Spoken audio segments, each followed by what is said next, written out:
Olá a todos, estamos iniciando mais um vídeo aqui em nosso canal da Igreja Luterana de Interlagos e vamos dar prosseguimento ao que iniciamos semana passada com o estudo do Catecismo Menor de Lutero.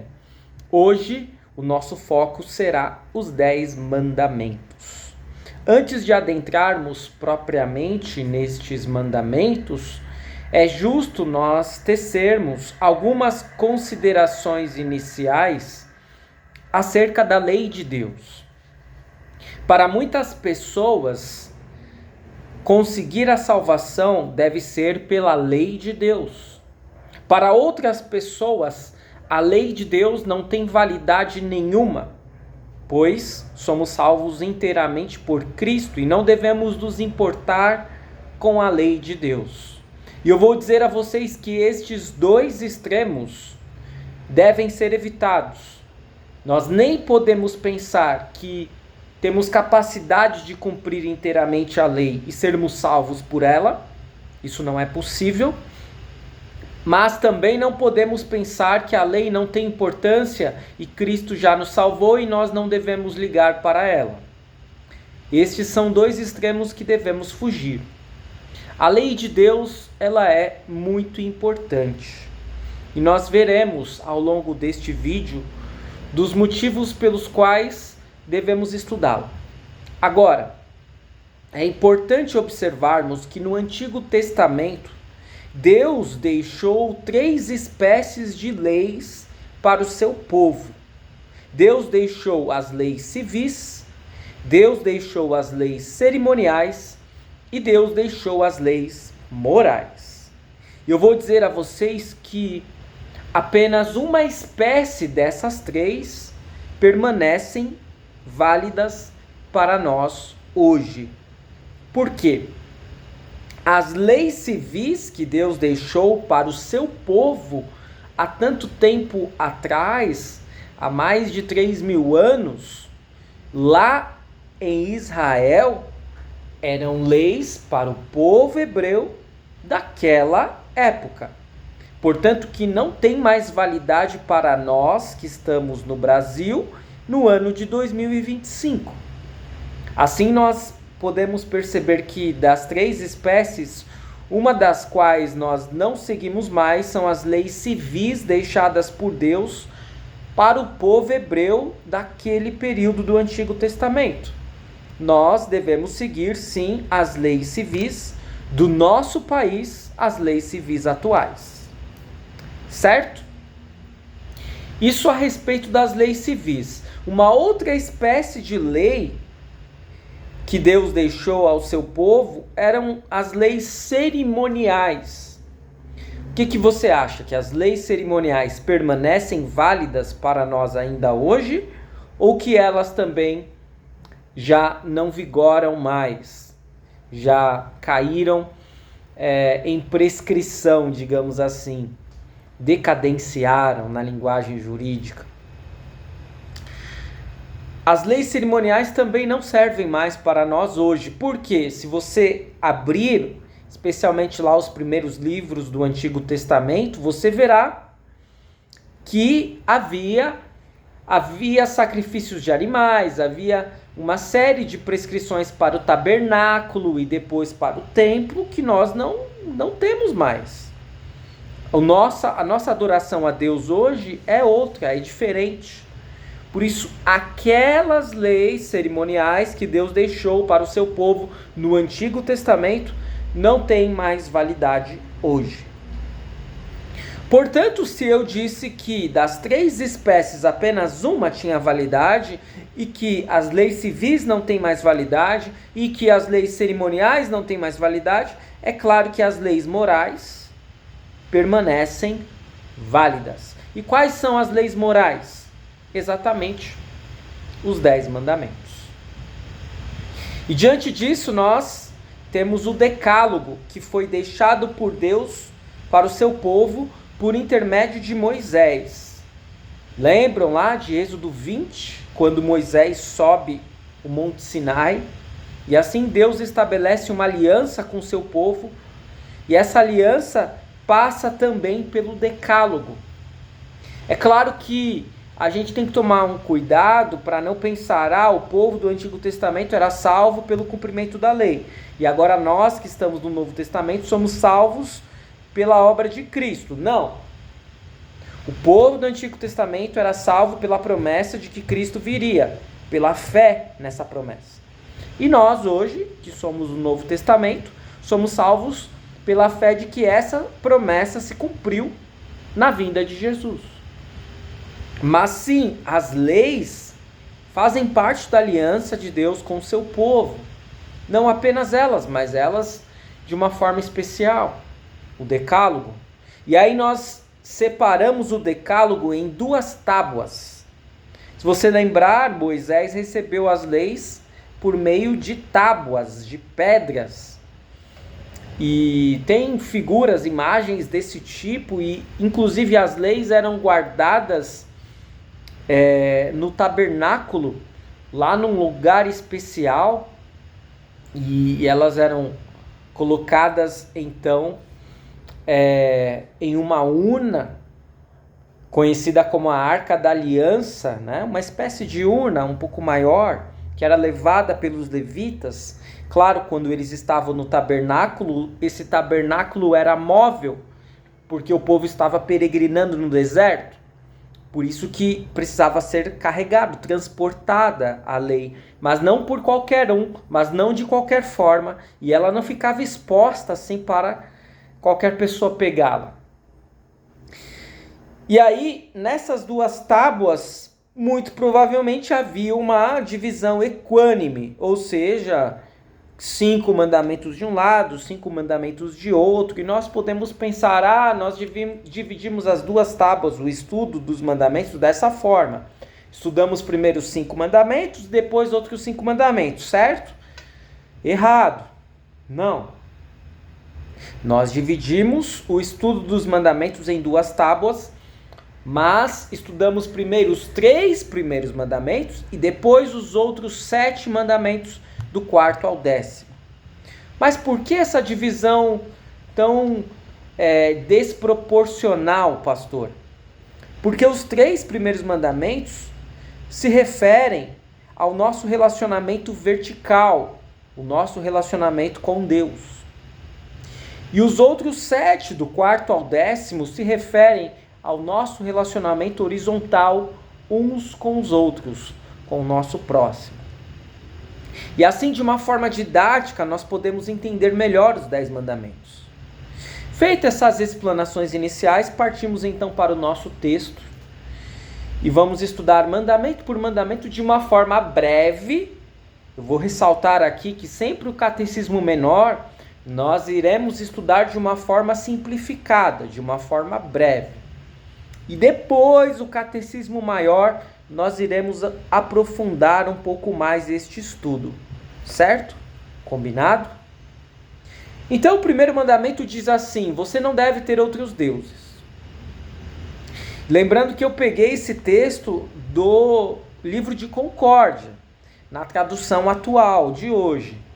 É claro que se você pegar o catecismo menor de outras épocas, ou você pegar o texto lá de Êxodo 20, dependendo das traduções, vai ter algumas semelhanças, vai ter algumas diferenças. Mas eu vou seguir então a redação do livro de Concórdia, que é exatamente o livro que está sendo utilizado neste estudo das confissões luteranas para hoje. Então diz assim, você não deve ter outros deuses. E o que significa isto? Devemos temer e amar a Deus e confiar nele acima de todas as coisas. O primeiro mandamento é o mandamento mais importante. É o mandamento que, se nós cumprimos ou procuramos cumpri-lo, nós iremos automaticamente cumprir os outros. Porque se nós colocamos Deus em primeiro lugar, nós não iremos cobiçar o que é do nosso próximo. Nós não iremos falar mal do nosso próximo, nós não iremos odiar o nosso próximo, nós iremos priorizar a sua palavra. E aqui eu dei só alguns exemplos de coisas que estão estabelecidas nos outros mandamentos. Portanto, o primeiro mandamento, ele é o mandamento mais importante. Ele é um mandamento que nós não devemos jamais esquecer. Ele é um mandamento que nós devemos sempre cumprir. Colocar Deus acima de tudo e de todos, inclusive acima de nós. Deus não tem comparação com nada e com ninguém. Ele deve sempre ser adorado, glorificado, ser colocado em primeiro lugar. Se nós fazemos isso, seguramente que a nossa vida ela é uma vida muito mais tranquila. E aí nós chegamos ao segundo mandamento que diz assim, você não deve tomar o nome de seu Deus em vão. E o que significa isto? Devemos temer e amar a Deus de maneira que em seu nome não amaldiçoemos, juremos, pratiquemos a feitiçaria, mintamos ou enganemos. Pelo contrário, devemos invocar esse nome em todas as necessidades, orar, louvar e agradecer. Talvez esse mandamento seja um mandamento que muitas vezes a gente pensa assim, mas o nome de Deus, isso é um pecado tão grave, pastor? Eu só citei ele, falei, meu Deus, já pequei, porque eu usei o nome dele em vão. Por que é considerado pecado? Por que é algo que nós devemos levar a sério? Pois o nome de Deus não é qualquer nome. Pois nós devemos ter respeito, reverência ao seu nome. Podemos sim usá-lo de uma forma correta, invocando em todas as necessidades, orando, louvando e agradecendo. O que nós não podemos é usar o nome de Deus em vão. E aí nós chegamos no terceiro mandamento, que já é o último mandamento da primeira tábua, que diz assim, você deve santificar o dia do descanso. E o que significa isto? Devemos temer e amar a Deus de maneira que não desprezemos a pregação e a palavra de Deus. Pelo contrário, devemos considerá-la santa, gostar de ouvi-la e estudá-la.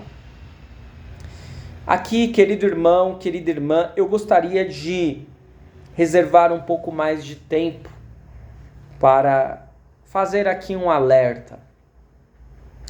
E aqui eu não estou visando ninguém especificamente.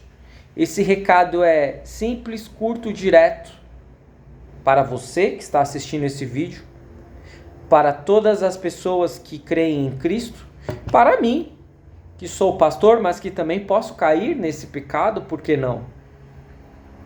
Deus precisa estar em primeiro lugar. Nós já vimos isso lá no primeiro mandamento.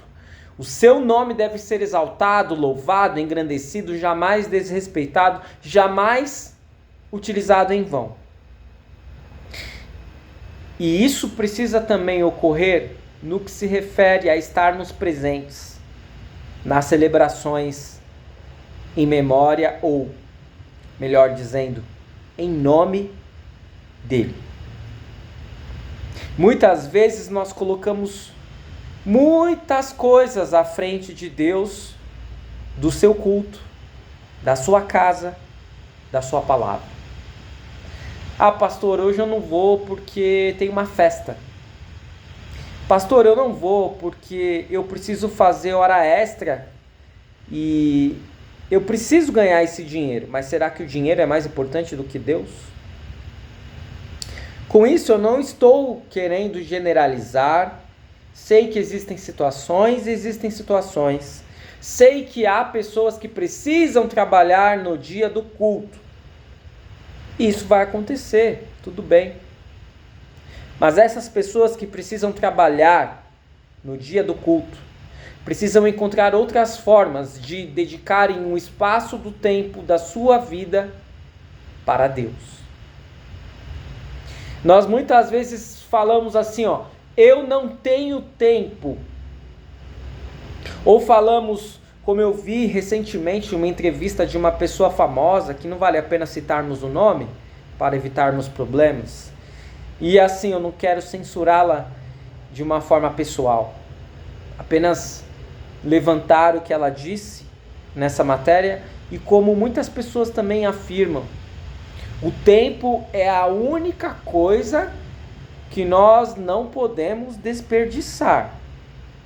Mas essa frase não está correta, pastor? Até a página 2.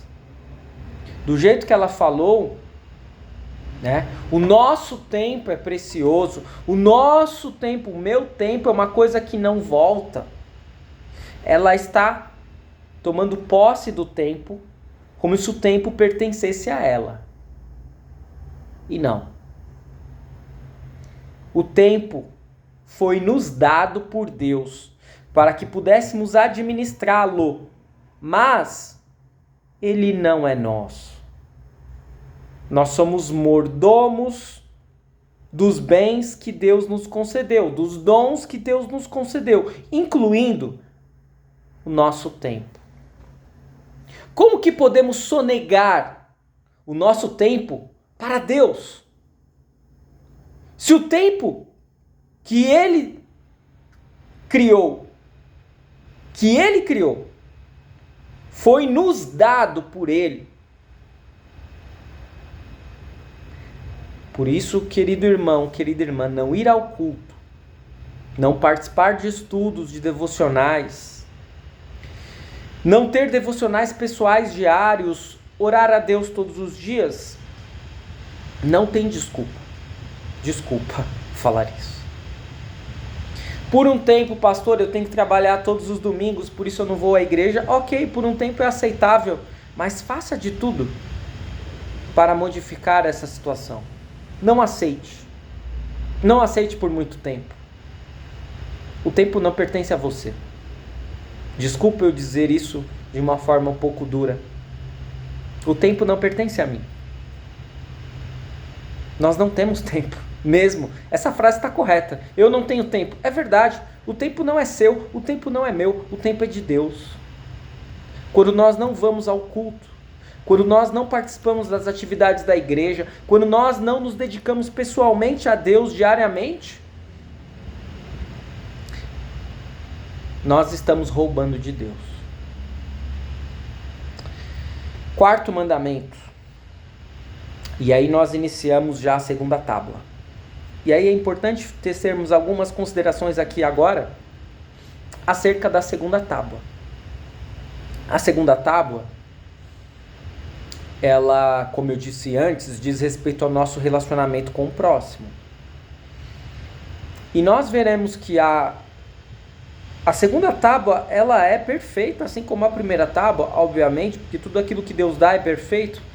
Mas se nós seguíssemos, ou se nós procurássemos seguir o que existe na segunda tábua, amado irmão, amada irmã, quantos problemas evitaríamos? Quantas coisas que ocorreram de errado em nossa vida, ocorreram porque nós demos de ombros, nós nos importamos, nós desprezamos a segunda tábua. Vejamos o primeiro mandamento da segunda tábua, ou, na ordem, o quarto mandamento. Você deve honrar o seu pai e a sua mãe. E o que significa isto? Devemos temer e honrar a Deus de maneira que não desprezemos nem irritemos os nossos pais e superiores. Pelo contrário, devemos honrá-los, servi-los, obedecer-lhes, amá-los e querer-lhes bem. Talvez muitas pessoas que são próximas dos seus familiares, têm a família em alta consideração, amam seus pais, vão dizer assim: ah, mas esse mandamento é tranquilo de cumprir, pastor. Eu até gosto desse mandamento, e a gente deve gostar mesmo dos mandamentos, e eu vou dizer isso lá ao final desse estudo. Mas a verdade é que esse mandamento é um dos mais vilipendiados de todos.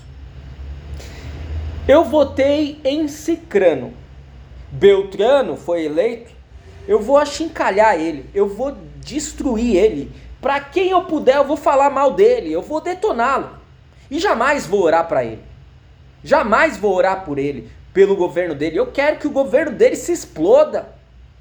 Não é assim que nós agimos?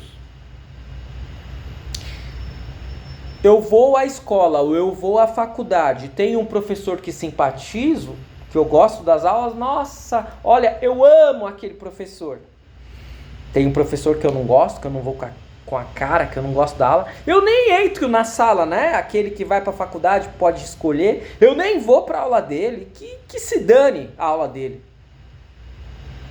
Agimos certo assim? Eu não simpatizo muito com aquele pastor, então o que ele fala é abobrinha, que se dane o que ele fala. Eu sigo o que eu acho que eu tenho que seguir. E assim o nosso mundo vira um caos, porque as autoridades muitas vezes não têm respeito daqueles que são comandados. Você acha que Deus criou as autoridades de graça? Volta e meia nós criticamos a polícia não trabalha, a polícia não investiga, ou a polícia prende, a justiça solta. Os policiais são corruptos, todos eles. Mas vai que acontece de termos uma ameaça de greve, que é inconstitucional, é verdade, militares, policiais não podem entrar em greve, mas já aconteceu em certos estados. O que virou esse estado? Qual foi o caos que virou esse estado? Diz para mim. Sem polícia, nós estamos fritos. Por isso as autoridades são tão importantes. Claro que há autoritarismo. Claro que há autoridades corruptas. E elas devem pagar o preço se passarem do ponto, se entrarem, se corromperem. Elas devem pagar por isso. Existem mecanismos e meios para coibir isso. E claro, se uma autoridade me disser para eu não adorar a Deus, me proibir de fazer isso, eu devo seguir antes a autoridade de Deus e não a autoridade humana. Quinto mandamento, você não deve matar. E o que significa isto? Devemos temer e amar a Deus de maneira que não causemos dano ou mal algum ao nosso próximo em sua vida. Pelo contrário, devemos ajudá-lo e favorecê-lo em todas as necessidades da vida. Aqui é outro daqueles mandamentos. Aqui é tranquilo, pastor, porque eu nunca matei ninguém, então tá tranquilo. Mas a gente sai no trânsito fazendo barbaridades, xingando Deus e o mundo. A gente tem raiva do nosso chefe, e aí entra um pouco lá no quarto mandamento também. A gente tem raiva de um familiar, de alguém que não vota como nós votamos. A gente tem raiva. A gente não quer falar com algumas pessoas que são desagradáveis. E aí o que nós estamos fazendo? Todo aquele que chamar o seu irmão de idiota está caindo neste pecado, disse Jesus. É homicida, é assassino. Mas quem é que pode cumprir esse mandamento? Ninguém. Inteiramente? Completamente? Perfeitamente? Nem você, nem eu, nem ninguém. A nossa natureza humana, ela tem ódio, ela tem raiva. Mas nós devemos nos esforçar de amar a todos, amar os nossos inimigos, disse Jesus, orar pelos que nos perseguem. E aí chegamos ao sexto mandamento, um mandamento que muitas vezes causa escândalo na igreja: você não deve adulterar. E o que significa isso? Devemos temer e amar a Deus de maneira que vivamos vida casta e decente em palavras e ações, e que cada qual ame e honre o seu cônjuge. Nós vivemos em um mundo totalmente dopaminérgico. Que bicho é esse, pastor? Um mundo que anseia por dopamina. O que é a dopamina? Aquilo que ocorre em nosso cérebro, em nossos neurônios, quando nós experimentamos uma sensação de prazer. E assim nós queremos repetir essa sensação, ter ela novamente. E não importa se para isso eu tenha que infringir a lei de Deus, ou eu tenha que magoar o meu próximo, ou eu tenha que fazer algo que eu sei que é equivocado, por exemplo, usar pornografia. Nós vivemos em um mundo hedônico. O hedonismo, ele muitas vezes prevalece. Seja feliz, não importa. Você está casado, você tem filhos, mas você não está mais feliz com a sua esposa? Separa. Casa com outra, ou nem casa, sai por aí, pegando Deus e o mundo.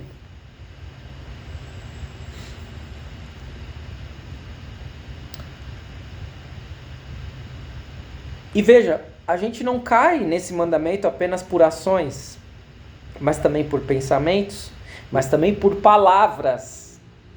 Todos os palavrões, todas as palavras de baixo calão têm um componente, um conteúdo, uma conotação sexual. Pode reparar. Filho da... vai... Você entendeu? Eu poderia citar aqui vários exemplos. 7º mandamento, você não deve furtar. O que significa isso? Devemos temer e amar a Deus de maneira que não tiremos do nosso próximo o seu dinheiro, os seus bens, nem nos apoderemos deles por meio de mercadorias falsificadas ou negócios fraudulentos. Pelo contrário, devemos ajudar o próximo a melhorar e a conservar os seus bens e o seu ganho. Querido irmão, querida irmã, o que é do outro, é do outro. E muitas vezes as pessoas neste mundo querem levar vantagem. Levar vantagem é incorrer em pecado contra este mandamento. Por isso não é simplesmente chegar lá, um assalto de mão armada e dizer, é um assalto. Ou então usurpar aquilo que ninguém está vendo e levar para casa. Não. É você saber que você tem um produto que vale 100 e você vender por 250. Mas quis comprar, problema dele, né? Pois é, você caiu, incorreu nessa transgressão contra o 7º mandamento. Olha, eu fui lá comprar um produto que eu sei que estava errado o preço e eu não notifiquei o vendedor. Comprei por aquele preço, me dei bem, hein? Olha, me dei bem. Cometeu o pecado contra esse mandamento. 8º mandamento, você não deve dar falso testemunho contra o seu próximo. E o que significa isso? Devemos temer e amar a Deus, de maneira que não mentamos com falsidade ao nosso próximo, não o traiamos, caluniemos ou difamemos. Pelo contrário, devemos desculpá-lo, falar bem dele e interpretar tudo da melhor maneira. E volta e meia falamos mal do nosso próximo. Volta e meia criamos intrigas. A maledicência e a fofoca parece que nem são pecados. Mas o que eu falei é verdade, eu não menti. Lutero vai dizer lá na explicação desse mandamento no Catecismo Maior que se você não tem algo de bom para falar do seu próximo, não fala nada. Fica quieto. E aí nós temos o 9º e o 10º mandamento que vão falar sobre cobiça. O 9º fala, você não deve cobiçar a casa do seu próximo. E o que significa isso? Devemos temer e amar a Deus, de maneira que não procuremos adquirir com astúcia a herança ou a casa do próximo, nem nos apoderemos dela sob aparência de direito e etc. Pelo contrário, devemos servir o próximo e ajudá-lo a manter o que é seu. E o 10º, você não deve cobiçar a mulher do seu próximo, nem o seu empregado, nem a sua empregada, nem o seu gado, nem coisa alguma que lhe pertença. E o que significa isto? Devemos temer e amar a Deus, de maneira que não venhamos a seduzir a mulher do próximo, não lhe tiremos os seus empregados, nem nos apossemos do seu gado. Pelo contrário, devemos insistir com eles para que fiquem com ele e cumpram o seu dever. Portanto, o 9º e o 10º mandamento vão falar a respeito da cobiça, pois o pecado, o cometimento de um pecado, ele tem todo um caminho. E o início é a cogitação, é a cobiça que está em nosso coração. Muitas vezes nós temos aquela sensação que o jardim do vizinho, ele é mais verde do que o nosso. Nós olhamos para o lado em tempos de redes sociais, tá todo mundo feliz, tá todo mundo super bem, não é verdade? Confesso para você que eu tô bem retirado de redes sociais ultimamente. Olha o bem que me fez de não ter que muitas vezes olhar certas fotos, porque a gente começa a se comparar. É natural da nossa natureza, da nossa existência. Olha como fulano tá bem. Eu não tô tão bem assim. Por quê? Eu tenho determinada idade, eu já trabalho há tanto tempo, eu não tô tão bem financeiramente. Eu não tô viajando para determinado lugar, eu tô sempre ralando. Olha, fulano tem uma família tão linda, filhos maravilhosos, tá todo mundo sorrindo. Eles nunca brigam, né? Óbvio que não. Todo mundo tem problema. E aí a gente começa a cobiçar o que é do outro. A gente deixa de valorizar e de agradecer a Deus por aquilo que Ele nos deu, para ficar de olho no que é do outro. É um pecado contra o nosso próximo, é um pecado contra Deus. E aí nós chegamos à conclusão dos mandamentos, onde nós temos os seguintes dizeres. Que diz Deus a respeito de todos esses mandamentos? Ele diz assim: eu, o Senhor seu Deus, sou Deus zeloso, que castigo a iniquidade dos pais nos filhos, até a 3ª e 4ª geração daqueles que me odeiam, mas faço misericórdia até 1000 gerações daqueles que me amam e guardam os meus mandamentos. E o que significa isto? Deus ameaça castigar todos aqueles que transgridem estes mandamentos. Por isso devemos temer a ira de Deus e não transgredir esses mandamentos. Mas Ele promete graça e todo bem aos que guardam estes mandamentos. Por isso também devemos amar a Deus, confiar nele e de boa vontade agir de acordo com os seus mandamentos. Caro irmão, cara irmã, às vezes falar dos mandamentos pode soar bem legalista. Talvez eu tenha me excedido em algumas partes aqui, mas acho que não.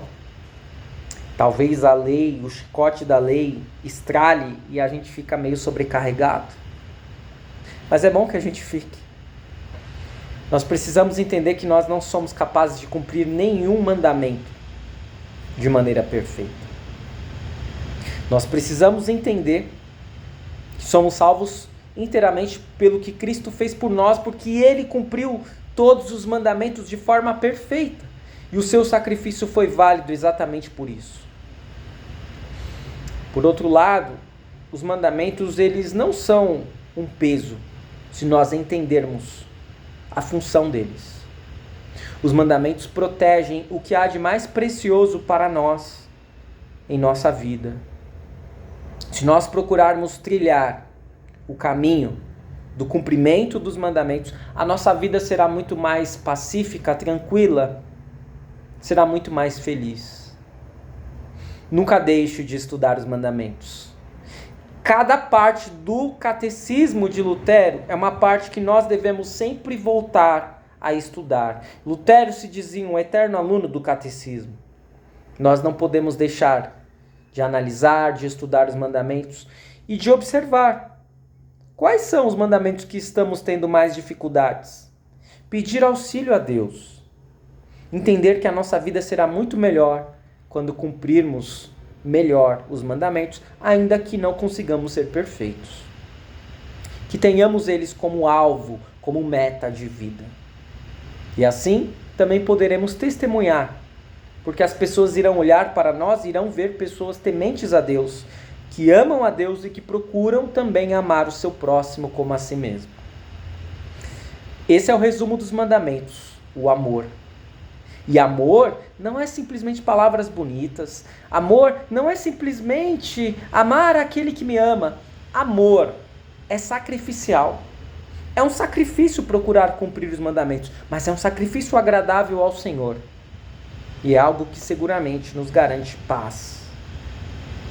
Amar é exatamente a razão de estarmos aqui. Amar a Deus acima de todas as coisas, de todo o coração, de toda a alma, de todo o entendimento. Esse é o resumo da primeira tábua. Amar ao próximo como a nós mesmos é o resumo da segunda tábua. E assim eu finalizo este vídeo, que ficou um pouquinho mais longo, mas não teria como não ficar. Falar dos mandamentos é algo sempre tão gratificante e que eu gosto tanto, mas ao mesmo tempo é algo que nunca se encerra, nunca acaba. Depois, como eu disse, no estudo do Catecismo Maior, nós veremos cada mandamento de uma forma mais pormenorizada. Espero que este vídeo tenha sido de proveito para você. Continue seguindo o nosso canal, curta, comente e compartilhe este vídeo e até o nosso próximo vídeo. Fique na paz do Senhor.